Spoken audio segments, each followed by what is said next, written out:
Hi everybody, I am back with another video of an unboxing from a wish list. This came from my book wish list. I separated them just because one has like things that are more essential that I need right away, and then my book list is read alouds and books for kids in my classroom. My plan is when I'm able to go back up to my classroom to go through my read alouds as well as the books that are for the kids and read through them, get out any books that are not relevant anymore for them or are very old. I don't know if anyone watches Meet Me in the Media Center, but I've seen how those books just are not appealing to kids anymore. Obviously her stuff is geared towards middle school, whereas I teach kindergarten, so you might think, well, why would, kindergartners don't care, but they do. They want the appealing covers. They want characters that they know versus characters they've never seen before because they're characters from when I was in school. And so I think that's a big thing. So instead of holding on to nostalgia, we realize as educators that our kids are changing and what is important to them or what, they like is going to be different than when we were in school. So I have a box today. I know this came from my book wish list, so we are going to open it up and let's talk about why these books are important. So,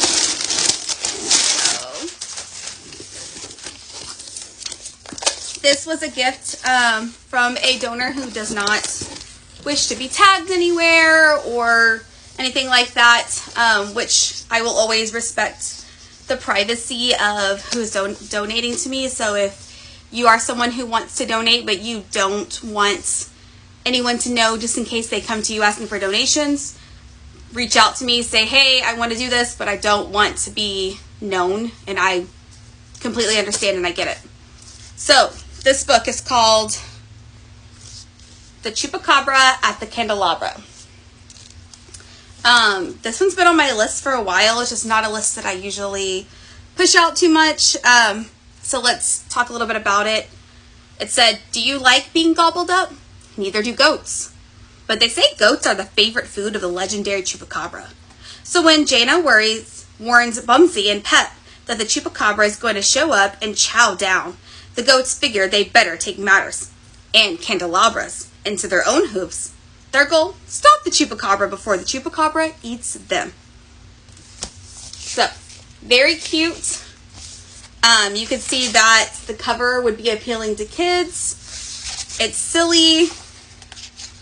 I'm sure as I read through it, there will be something that has a moral, which is what is really important for our read alouds, but also something that they could retell, or they can guess what's coming next. Those are all important skills, especially in kindergarten.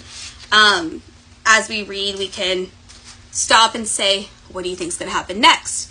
Oh, if you could change this part, what would you change it to? If you could change the ending, what happens after this character does this?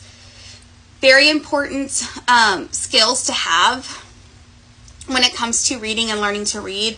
That's part of comprehension. And because reading is not just sounding out words and putting sentences together, it is comprehending what you're reading. So that is our book that I've had. That's the only email I received today, which is great. I'm glad that this really cool book is going to be in our read aloud circle. I'm going to read it over, decide where I want to put it in. So if you want to donate to a kindergarten classroom with read alouds, I will have my book list in the comments. Reach out to me if you want the list. I can direct you to easier ways to get a hold of the list. My Twitter account has my regular list, so if you want that list, let me know that too. I also have a Walmart list for basic supplies and snacks for the classroom. But this is why Clear the List is so important, because if it wasn't for people reaching out and saying, hey, I want to help, we might not have books in our classrooms that are as relevant to kids or as interesting to kids as we do. So, thank you.